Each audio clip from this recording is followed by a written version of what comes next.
नमस्कार बच्चों। आज मैं क्लास 10th के बच्चों को पढ़ाने जा रही हूँ आपकी हिंदी पाठ्य पुस्तक क्षितिज के लेसन 2 राम लक्ष्मण परशुराम संवाद की व्याख्या। बच्चों, ये अध्याय रामचरितमानस की बालकांड से लिया गया है और रामचरितमानस के रचयिता गोस्वामी तुलसीदास जी हैं। तो बच्चों, सबसे पहले मैं संक्षिप्त में आपको कवि का परिचय बता दूं। गोस्वामी तुलसीदास का जन्म उत्तर प्रदेश के बांदा जिले के राजापुर नामक गांव में सन 1532 में हुआ था। कुछ विद्वान इनका जन्म स्थान एटा जिले के सोरो नामक गांव को मानते हैं। बच्चों, बचपन में ही इनके माता पिता का देहांत हो गया था, इसलिए सारा जीवन इनका कष्ट में व्यतीत हुआ और बाद में इनकी जो भेंट थी वो गुरु नरहरिदास से हुई और ये राम भक्ति में लग गए। इनकी मृत्यु के संबंध में एक दोहा बहुत ही प्रचलित है। संवत 1680 अस्सी गंग के तीर, श्रावण शुक्ला सप्तमी, तुलसी तज्यो शरीर। बच्चों, रामचरितमानस के कुल 7 कांड हैं, जिनमें बालकांड, अयोध्या कांड, अरण्यक कांड, किष्किंधा कांड और सुंदर कांड, लंका कांड, उत्तर कांड। ये जो राम लक्ष्मण परशुराम संवाद है, ये बालकांड यानी पहले कांड से लिया गया है और रामचरितमानस में अवधी भाषा और दोहा चौपाई छंद का प्रयोग किया गया है। तो बच्चों, मैं डॉक्टर ललित रायजादा आज आपको पढ़ाने जा रही हूँ राम लक्ष्मण परशुराम संवाद के कुल 2 चौपाइयां, यानी आज जो इस वीडियो में हम कवर करने जा रहे हैं वो 2 चौपाइयां कवर करेंगे। अगले वीडियो में फिर 2 चौपाइयां, यानी कुल 3 वीडियो हैं, जिसमें जो पहला वीडियो है उसमें हम 2 चौपाइयां कवर कर रहे हैं। तो बच्चों, सबसे पहले मैं ये जो चौपाई जो बोली गई है इसका थोड़ा सा प्रकरण बता दूं। राम लक्ष्मण परशुराम संवाद में आप सभी ने अभी घर घर में रामायण आई थी और सभी ने बहुत उसे पसंद किया और देखा भी था। तो आपने देखा होगा कि उसमें सीता के स्वयंवर की बात की गई थी और स्वयंवर में ये शर्त रखी गई थी कि शिव के धनुष को जो भी राजा तोड़ देगा या उस पर प्रत्यंचा चढ़ा देगा बल्कि, तो उसी से सीता का विवाह होगा। तो सभी ने प्रयत्न किया था और कोई भी उस प्रत्यंचा को नहीं चढ़ा पाया था। चढ़ाना तो बहुत दूर की बात है, बल्कि कोई उस शिव के धनुष को उठा भी नहीं पाया था, हिला भी नहीं पाया था। तो श्री राम ने जब उस धनुष को उठाया प्रत्यंचा चढ़ाने के लिए, तो वो शिव का धनुष टूट गया। और जब वो धनुष टूटा बच्चों, तो उसकी जो गर्जना थी वो इतनी भयंकर थी कि परशुराम वहां सभा में उपस्थित हो गए जहां पर स्वयंवर हो रहा था। और स्वयंवर क्या होता है? स्वयंवर में जो कन्या होती है उसको अपना वर स्वेच्छा से चुनने की अनुमति होती है और उसमें कोई ना कोई एक शर्त रख दी जाती है और जो भी राजा उस शर्त को पूरा कर लेता है उसी से उसका विवाह होता है। तो सीता के विवाह के लिए यही धनुष पर प्रत्यंचा चढ़ाने की एक शर्त रखी गई थी। तो जब वो परशुराम वहां आए और बहुत क्रोधित हो रहे थे वो, तो उनके और राम और लक्ष्मण के बीच जो संवाद हुआ है उसका वर्णन इसके अंदर किया गया है। तो बच्चों, आज हम लेते हैं पहली चौपाई राम लक्ष्मण परशुराम संवाद की। नाथ शंभु धनु भंजनिहारा, हो हई कोई एक दास तुम्हारा। आई सुकाई कही किन मोही, सुनी रिसाई बोली मुनि कोई।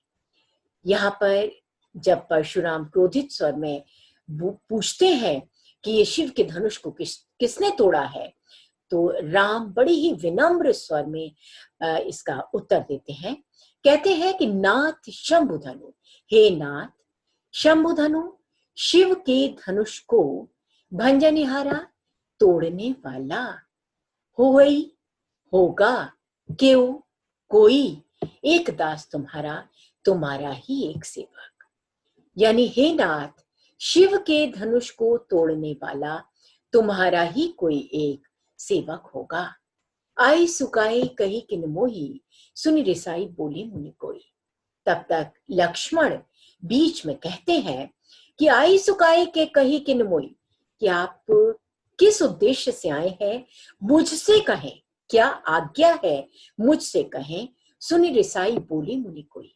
और ये सुनकर रिसाई यानी क्रोधित स्वर में, मुनि कोई यानी परशुराम बोले। यह सुनकर परशुराम क्रोधित स्वर में बोले, सेवक सूजो करी सेवकाई, अरि करनी करी करई लड़ाई। सेवक वो होता है जो सेवा का कार्य करता है। सेवकाई यानी सेवा का कार्य। अरि करनी करी करई लड़ाई। अरि करनी यानी शत्रु के साथ, लड़ाई, लड़ाई यानी युद्ध। शत्रु के साथ तो शत्रुता का व्यवहार किया जाता है, यानी युद्ध किया जाता है या लड़ाई की जाती है। सुनहु राम जेहु शिव धनु तोरा, सहस बाहु सम सो रिपु मोरा। सुनहु राम, सुनो राम, जेहि जिसने शिव धनु, शिव के धनुष को तोरा यानी तोड़ा है। सुनो राम, जिसने भी शिव के धनुष को तोड़ा है। सहस बाहु सम सो रिपु मोरा। रिपु यानी शत्रु, मोरा यानी मेरा, सहस बाहु यानी सहस बाहु के, सम यानी समान। सहस बाहु के समान वो मेरा शत्रु है। सो बिलगाऊ बिहाई समाजा, ना तो मारी जेई सब राजा। सो बिलगाऊ, सो बिलगाऊ यानी वो इस समाज को छोड़कर, बिहाई यानी छोड़कर, समाज यानी वो जो सभा आयोजित की गई थी, इस सभा को छोड़कर चला जाए। ना तो मारी जे ही सब राजा, ना तो नहीं तो, मारे यानी मारे, जे ही सब राजा, सारे राजा मारे जाएंगे। यानी वो इस समाज या इस सभा को छोड़कर चला जाए, नहीं तो सारे राजा मारे जाएंगे। सुनि मुनि वचन लखन मुस्काने, बोले पर सुधरई अवमाने। सुनि मुनि वचन, मुनि के वचन को सुनकर, सुनी यानी सुनकर, लखन मुस्काने यानी लक्ष्मण मुस्कुराने लगे। मुनि के वचन को सुनकर लक्ष्मण मुस्कुराने लगे। बोले परस धरई अवमाने, और परशुराम की अवमानना करने के उद्देश्य से बोले। बहु धन ही तोरी लड़काई, कबहु ना सिर से कीनी गोसाई। बहु धन ही, धनु ही ये कहते हैं बच्चों जो धनुष का छोटा रूप होता है। धनुष का छोटा रूप यानी जो छोटा धनुष होता है। आप लोगों ने देखा होगा कि राम बारात जब निकलती है तो वहां पर अक्सर छोटे छोटे धनुष बच्चे लेकर आते हैं, और गदा भी होती है, तलवार होती है, वो लकड़ी की बनी हुई होती है और बच्चे उससे खेलते हैं। तो धनु ही कहते हैं धनुष का छोटा रूप। तो लक्ष्मण क्या कह रहे हैं? लक्ष्मण कह रहे हैं कि बहु धन ही तोरी लड़काई, बहुत से धनुष हमने ऐसे लड़काई यानी बचपन में खेलते खेलते बहुत से धनुष हमने ऐसे बचपन में तोड़े हैं। कबहु न सिर से कीनी गुस्साई, रिस कहते हैं गुस्से को। तो कभी भी किसी ने हम पर इतना गुस्सा या नाराजगी नहीं की। यही धनु पर ममता के ही हेतु, सुनी रिसाई कै भृग कुल केतु। यही, यही यानी इसी धनुष पर, धनु पर यानी धनुष पर, ममता के ही हेतु यानी स्नेह, ममता कहते हैं प्रेम को या स्नेह को। इसी धनुष पर इतनी ममता क्यों है, स्नेह क्यों है? सुनि रिसाई कै भृग कुल केतु। रिसाई यानी क्रोधित होकर, भृग कुल केतु यानी भृगु वंश की ध्वजा समान, भृगुकुल की ध्वजा समान यानी परशुराम। यह सुनकर भृगुकुल की ध्वजा समान यानी परशुराम बोले, और वो भी क्रोधित स्वर में। रिसाई यानी क्रोधित स्वर में। क्या बोले? रे निप बालक काल बस, बोलत तो ही न संभार। धनुई सम त्रिपुरार धनु, विदित सकल संसार। रे नृप बालक, हे राजा के पुत्र, बोलत तो ही ना संभाल, तू संभाल के नहीं बोल रहा है, काल के वश में होते हुए भी तू बोल संभल के नहीं बोल रहा है। धनुई सम, यानी जो इतना विख्यात धनुष है, विदित सकल संसार, जिसके बारे में सारा संसार जानता है, शिव के धनुष को जिसके बारे में सारा संसार जानता है, उसकी तुलना सम यानी समानता, यानी उसकी तुलना तू एक धनुई से कर रहा है। जिस धनुष के विषय में सारा संसार जानता है, उसकी तुलना एक छोटी धनुई से कर रहा है। तो बच्चों, ये जो पहली चौपाई है, चौपाई और दोहा जो है, इसमें लक्ष्मण और परशुराम के मध्य जो संवाद हुआ है उसका वर्णन है। प्रथम लाइन में सिर्फ राम ने कहा है, बाकी पूरा ही वक्तव्य जो है वो लक्ष्मण के द्वारा कहा गया है। तो बच्चों, अब हम लेते हैं दूसरी चौपाई। लखन कहा हसी हमरे जाना, सुनहु देव सब धनुष समाना। लक्ष्मण ने कहा, क्या कहा? हसी हमरे जाना, हंस कर बोले कि हमने तो ये जाना था कि सुनहु देव, कि हे देव सुनो, हमने तो ये सुना था कि सब धनुष जो है वो समान होते हैं, यानी जो शिव का धनुष है उसकी तुलना वो छोटी धनुई से कर रहे थे। यानी वो उनका मानना ये था कि हमने तो ये सुना था कि सारे धनुष समान होते हैं। का छति लाभ जन धनु तोरे, देखा राम नयन के भोरे।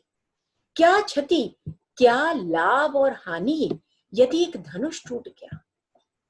यदि एक धनुष टूट गया तो उसमें क्या इतनी लाभ और हानि? देखा राम नयन के भोरे, नयन यानी नए के, भोरे यानी भ्रम में। राम ने तो एक नए के भ्रम में से देखा था। और छुअत टूट रघुपति ना दोसु, मुनि बिन काज करई कतरोसु। और छुअत टूट, छूते ही टूट गया, रघुपति ना दोसु, इसमें श्री राम का कोई भी दोषु यानी दोष है ही नहीं। मुनि बिन काज करे कतरोसु, और मुनि आप तो बिना काज यानी बिना मतलब के इतना नाराज हो रहे हैं। बोले चिते परसु की ओरा, रे सठ सुने स्वभाव न मोरा। और ये सुनकर जो परशुराम थे, बोले चिते, चिते यानी देखते हुए, परसु की ओरा, परसु की ओरा यानी उनके हाथ में आप देख रहे होंगे, देखिए इस चित्र में भी आपको परशुराम जो है वो एक फरसा लिए हाथ में दिखाई दे रहे हैं। तो वो अपने फरसे की ओर देखते हुए बोले, रे सठ, हे दुष्ट, सुने हो स्वभाव न मोरा। स्वभाव यानी स्वभाव, तू मेरा स्वभाव को नहीं जानता है क्या?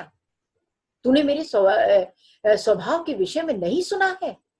यानी वो क्रोधी स्वभाव के थे। बालक बोली बंधु नहीं तोई, केवल मुनि जन जाने ही मोई। बालक समझकर, बधु यानी बालक समझकर मैं तेरा वध नहीं कर रहा हूं, या बालक समझ के मैं तुझे मार नहीं रहा हूं।